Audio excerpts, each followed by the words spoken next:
የተከበራችሁ አድማጮቻችን አሁን ደግሞ በጀሩሳሌም ፖስትና በተለያዩ ኢንተርኔት ድረገጾች በሚታተሙ ጋዜጦችም ጸሐፊ ከሆነው ከዶክተር ሽሙኤል ለገሰ ጋር በወቅታዊ ጉዳዮች እንወያያለን።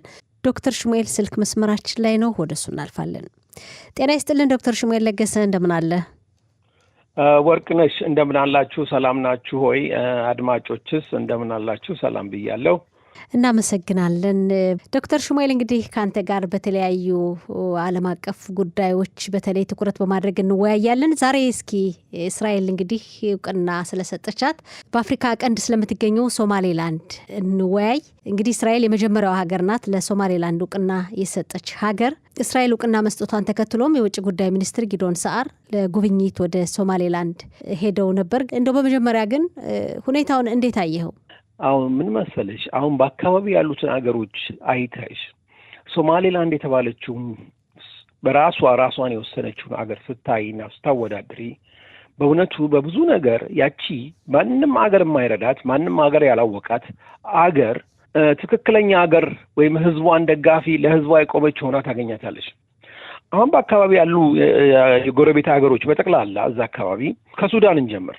ሱዳን በጦርነት ፈርሳ አገር መሆኗ ራሱ እየተደራደረ ያለ፣ ግብፅም ራሱ የራሱ ችግር ያለበት፣ ሊቢያ ራሱ የፈረሰ አገር፣ እንደገና ደግሞ ያቺን ትልቋ ሶማሊያ ለ30 ዓመት የራሷ ወታደር እንኳን በስነ ስርዓት የሌላት በተለያየ ሀገሮች ወታደር የምትጠበቅ አልሻባብ የሚባለው ሀገር ትርምስምሷን ያጠፋው አሁን ድረስ ዜጎች በሰላም ወጥተው የማይገቡባት አገር ነች።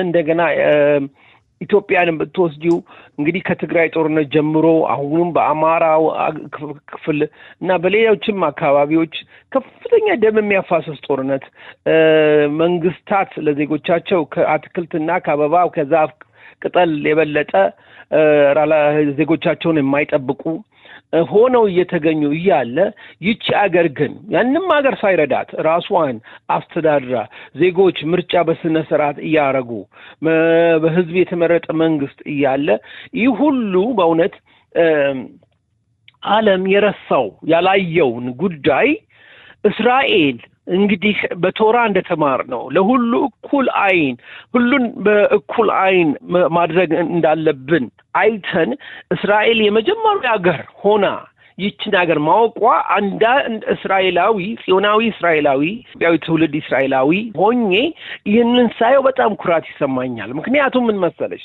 ይቺ ሀገር ዓለም የረሳትን ማስታወሷ ወይም ደግሞ ለኛ ለእስራኤላውያኖች ትልቅ ክብር ነው። ምክንያቱም የምንለው ነገር እኩልነት፣ መልካምነት የምንለውን በተግባር ነው ያሳየችው ማለት ነው። ለዚች አገር መልካም ነገር አስባ እስራኤልን ማድረጓ ለእስራኤልም ትልቅ ክብር ነው። በእውነት እስራኤልም ትልቅ ማስተዋል ነው። አዎ፣ ግን እንግዲህ ከዚህ ጋር ተያይዞ አሁን የእስራኤል የውጭ ጉዳይ ሚኒስትርም ጊዶን ሰዓር በሶማሌላንድ የመጀመሪያ ጉብኝት አካሂደዋል። እስራኤል ምንድን ነው ልታገኝ የምትችለው አሁን ከዚህ እውቅና በስተጀርባ? በመልሽ አንደኛ ከሁሉ በላይ ምን አለ መሰለሽ፣ በዓለም ላይ የእስራኤልን ትክክለኛ አቋም ለፍትህ፣ ለወገኖች፣ ለዜጎች፣ ለአገሮች እኩልነት እንደቆመች ያሳያል እና ይሄ በሂፖክራት ይባላል በእንግሊዝኛ ወይም ደግሞ የማስመሰል የዓለም አቀፍ ሕግ የሚሉት ነገር እንዳልሰራ አሁን ራሱ ብታዩ ነገሩን ይህ ጉዳይ ኤርትራ እንኳን ከኢትዮጵያ ጋር በአንድ ወቅት ነበረች እና በአንድ ወቅት ነበረች። እንደውም ነገሩ በታሪክ ሲታይ ኤርትራ ይልቅ እንደውም ለኢትዮጵያ በጣም ቅርብ ነች ከሶማሌላንድ ላይ ሶማሌ። ምክንያቱም ሶማሌላንድ በአንድ ወቅት የራሷ አገር ነበረች፣ ራሷን የቻለች አገር ነበረች። በፈቃዷ ከትልቋ ሶማሊያ ጋር ተቀላቅላ ነው። አሁን ከዚህ ውስጥ ግን እስራኤል የምታገኘው ብዙ ጥቅሞች አሉ። አንደኛው ጥቅም ምክንያቱም የአካባቢው ሰላም እንደምታውቂው እዛ በኤደን ባህረ ሰላጤ ይባላል። ከዛ በኤርትራ ባህር ወይም ደግሞ በቀይ ባህር መካከል ወደ ታች ወርዶ ያ ከስዊስ ካናል ጋር ወይም ደግሞ ከሌሎች ዓለማች ጋር የሚገናኘው የዓለም አትሊስት በትንሹ ሲቆጠር ከ40% የሚበልጠው ወይም የሚሆነው የንግድ መርከቦች እንቅስቃሴ በዛ መንገድ ውስጥ ነው የሚያልፈው፣ በዛ አካባቢ ነው የሚያልፈው። ከቻይናም ይሁን ከሩስ ምስራቅም ከየትኛውም ከጃፓንም ከአውሮፓም ከዴንማርክም ከኖርዌይም ከየትኛውም ሀገር የሚመጣው መርከብ በዛ ነው የሚያልፈው እና የዛ አካባቢ ደግሞ አሁን ራሷ የመን ፈራርሳ እንደዚህ በጦርነት ስትደማ ራሱ መንግስት የሌለው ሀገር ሲሆን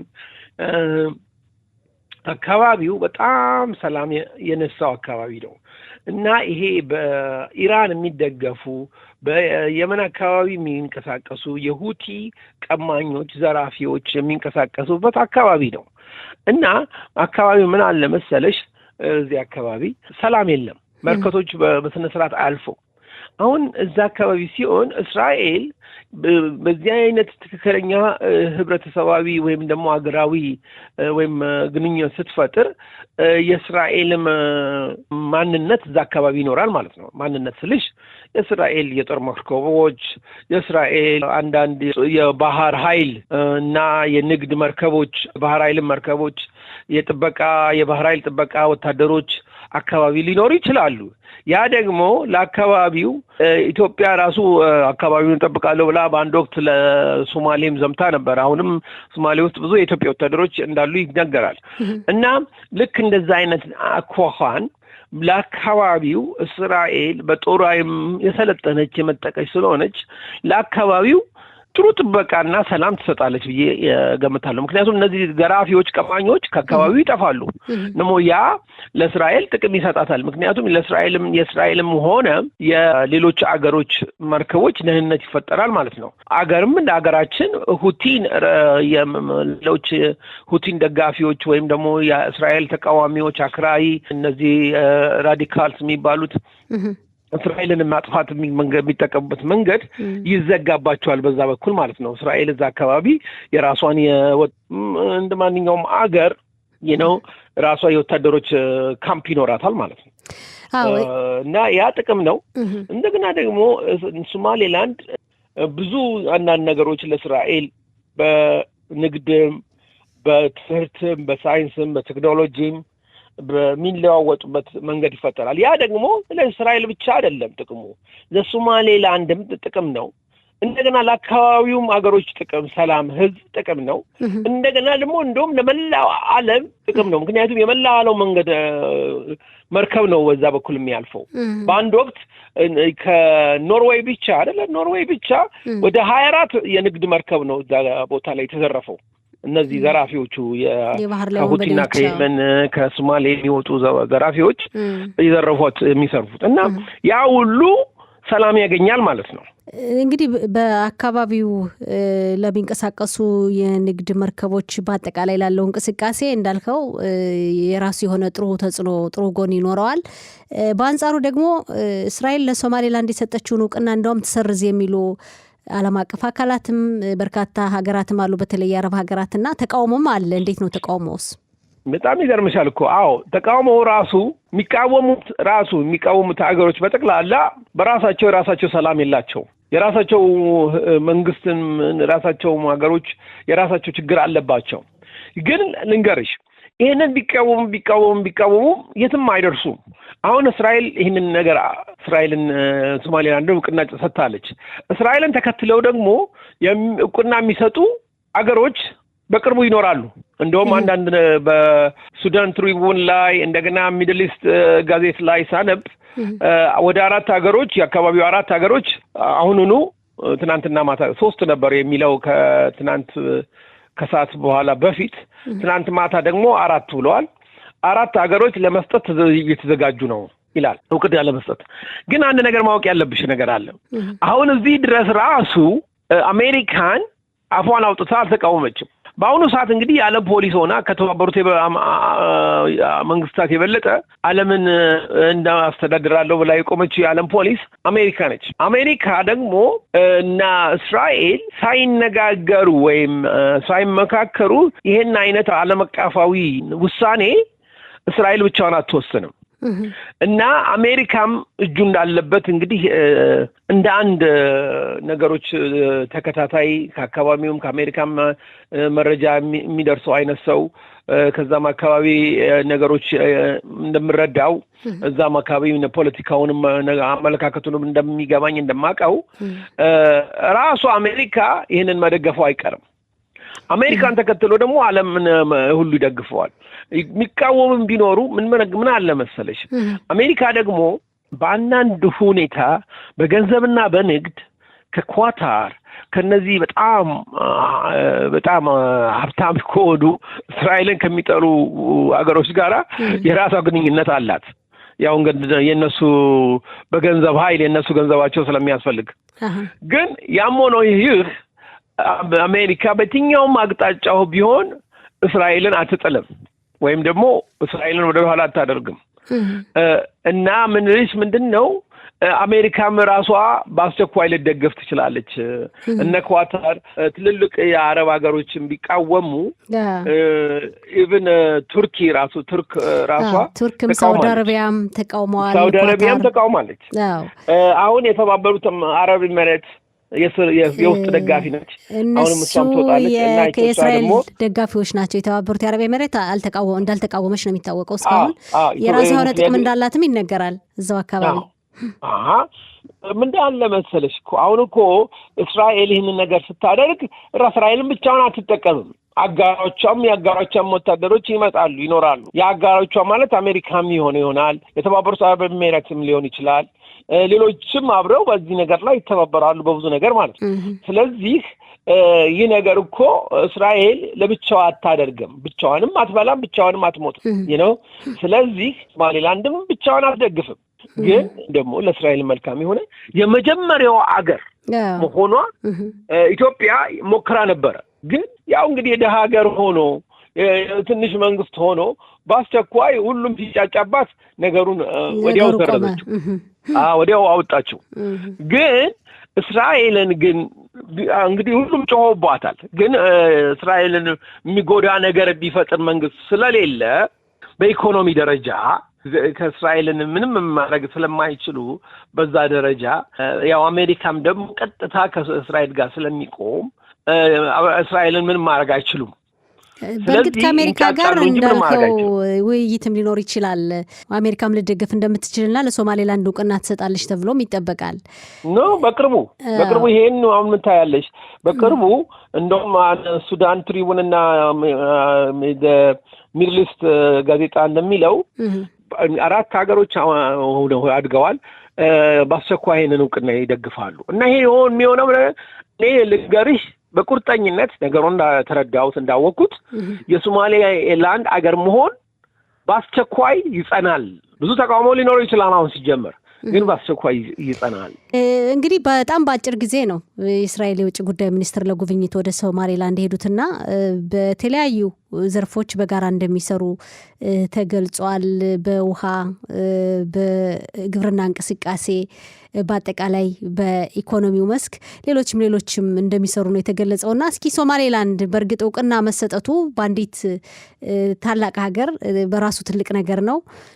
ግን በልማት ለህዝቦቿ እንደው ለወደፊቱ ለሀገሪቱ እድገት የምታተርፈው ነገር እንዴት ይታያል? ሶማሌላንድ በጣም ታተርፋለች። ምክንያቱም ሶማሌላንድ በአሁኑ ሰዓት በጣም እኮ የሚደነቅ እኮ ነው። እኔ አሁን እኮ ይወክልሽ የዓለም ህዝብ አይኑን ባይ የተባበሩት መንግስታት፣ የአረብ ሊግም፣ ኤዩም፣ አፍሪካ ዩኒየንም እና ሌሎችም ሁሉም አገራት አይናቸውን ከፍተው ቢያዩ ሶማሌላንድ ያለምንም የውጭ እርዳታ፣ የውጭ ግንኙነት፣ ያለምንም የውጭ ቢዝነስ ንግድ ራሷን አስተዳድራ ህዝቦቿን መግባ ራሷ እያደገች እንዲህ መሆኗ 30 ዓመት ነው እንግዲህ ከ1991 ጀምሮ። እና ይሄን እዚህ ማድረሷ ማለት ለራሱ ትልቅ ክብር ወይም ደግሞ በፕራይዝ ወይም ደግሞ ፕራይስ ላይክ ወይም ደግሞ ዋንጫ መሸለም የሚገባት አገር ነች። ሌላው የዩኤስኤ የአሜሪካ የእርዳታ ድርጅቶች፣ የዓለም ባንክ፣ ዩሮፒያን ዩኒየን እንግዲህ አሁን አንድ ኢትዮጵያ ልንገርሽ። ኢትዮጵያ ይሄ ሁሉ አገሩ ፏ ብሎ የምታየው እዛ አካባቢ በብዛት ከውጭ የመጣ ገንዘብ ነው። በእርዳታ ይሆናል፣ በንግድ ይሆናል፣ በሸሪክ ይሆናል። አሁን የምታያቸው ህንጻዎች ሁሉ አዘም የተገነቡት ግማሽ ፐርሰንት ወይም ከግማሽ ፐርሰንቱ የኢትዮጵያ ሀብት አይደለም። የውጭ ባለ ሀብት ወይም ደግሞ ከውጭ የመጣ ኢንቨስተሮች ከሌሎች ከአካባቢ ተወላጆች ጋር ተሻርከው ወይም ደግሞ ከመንግስት ጋር ተደራድረው ያደረጉት ነገር ነው እና ይህ የአገሪቷ ገንዘብ በእርግጥ ለአገሪቷ ገንዘብ ሊያስመጣ ይችላል። አሁን የምታዩ ነገር ሁሉ ይሄንን ሁሉ አንድ ነገር ግን የኢትዮጵያ ህዝብ የሚደነቀው በአባይ ውሃ ግንባታ ላይ ብቻ ነው። የውጭ ተጽዕኖ ወይም የውጭ ገንዘብ የሌለበት በተግላላ በተለይ ሌላውን ስታይ የቤተ መንግስት ግንባታ፣ ከተማ ልማት ወይም ደግሞ የግል አፓርትመንት ህንጻ ሁሉንም ብታይ በአገሪቷ ላይ ያለው ህዝቡም የሚሰራው የሚወጣው የሚገባው የሚንቀሳቀሰው ገቢው መንጩም ያለው ከዓለም ባንክ ጀምሮ እስከ ግለሰቦች የውጭ ሀገር ገንዘብ ነው እና ያለዚህ አይነት እርዳታ ነው እንግዲህ ሶማሌላንድ ራሷን አስተዳድራ ራሷን መንግባ ሰላሟን ጠብቃ እንዲሆና መኖሯ ሊያስከብራት እና በእውነት ራሷን በዚህ ደረጃ ዓለም ነክቶና ምክንያቱም ራሱ ዜጎች ለዜጎች ያላቸውን ክብር ሳይተራረዱ ጎረቤታቸው ሶማሊያ እንደዛ ሰው ሲያልቅ ሲተላለቅ ራሳቸው እንዲህ አብረው ተያይዘው እንዲህ መሆናቸው እንደውም ለኢትዮጵያ ለሌሎች ለሶማሌ ትልቋ ሶማሌ ለሱዳን ለሊቢያ ለራሷ ለአካባቢው አገሮች ራሱ ለየመን ምሳሌ ነች። አዎ ከዚህ ጋር ተያይዞ እንግዲህ በኢትዮጵያና በእስራኤል መካከልም ያለው ዲፕሎማሲያዊ ግንኙነት በጣም ጥሩ ነው። ኢትዮጵያ እንግዲህ የባህር በር ወይም ወደብ የላትም እንደሚታወቀው በጅቡቲ በኩል ነው እንግዲህ አሁን ባለው ሁኔታ የምትጠቀመው። ሶማሌላንድን ለዚህ ዓላማ እንደፈለገቻት ያው የዚህ አይነት ጥቅም እንደነበረ ነው የሚታወቀው። ከአንድ ዓመት በፊት ይመስለኛል ስምምነት ላይ ከተደረሰ በኋላ እንዳልከው እንግዲህ በሌሎች አካባቢ ሀገራት ተጽዕኖ ምክንያት ተቋርጦ ቆይቷልና አሁን እስራኤል እውቅና መስጠቷን ተከትሎ ለሶማሌላንድ የኢትዮጵያ እርምጃ ምን ሊሆን ይችላል? እንደው ኢትዮጵያን ሊጠቅም ይችል ይሆን ይሄ እስራኤል እውቅና መስጠት? እንግዲህ ነገር ያመጣዋል። ነገር እንግዲህ ካስመጣሽ ይሄ ሁሉ ጫወታ የኢትዮጵያ እጅ የተባበሩት አረብ ኤሚሬት እጅ አሁን ሳራ ሁጽዋችን ጊዶን ሳር ወደ ሶማሌላንድ ሄዶ ነበር አይደል? እንዴት ሄደ? ኢትዮጵያ አየር መንገድ ማነው ሶማሌላንድ አየር መንገድ አላት። በልዩ አውሮፕላን ነው በእስራኤል አውሮፕላን ከዚህ ወደዛ የበረረው። ያንንስ ማድረግ የአካባቢው የአየር ክልል እንግዲህ ብዙ የኛ ተቃዋሚዎች እዛ አካባቢ አሉ እና የትኛውን አየር ክልል ጥሶ ከኤርትራ ጀምሮ እስከ የመን እስከ ሶማሌ ራሱ ትልቁ ሶማሌ ኢቭን ጅቡቲ ባቅሟ እንግዲህ እስራኤልን አትደግፍም እና የእስራኤልን የአየር ኃይል ወይም ደግሞ የወደበር በየትኛው አየር ክልል ይራመዳል? ከዚህ ወደ ኢትዮጵያ ነው የበረረው። እንግዲህ ካስፈለገ በእርግጥ እንደዛ ነው። የኢትዮጵያ አየር መንገድ ነው አብዛኛውን በአፍሪካ ሀገራት መዳረሻው አዲስ አበባ ነው።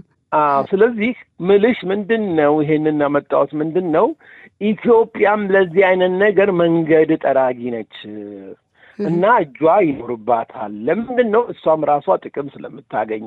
ግን በወደብም ይሁን በባህር ኃይል ጉዳይም ቢሆን እንግዲህ አሁን ደግሞ ኢትዮጵያም ደግሞ አንድ ነገር ማወቅ ያለብሽ ይህንን እንኳን ስታደርግ ተደብቃ ነው የምታደርገው። ለምን?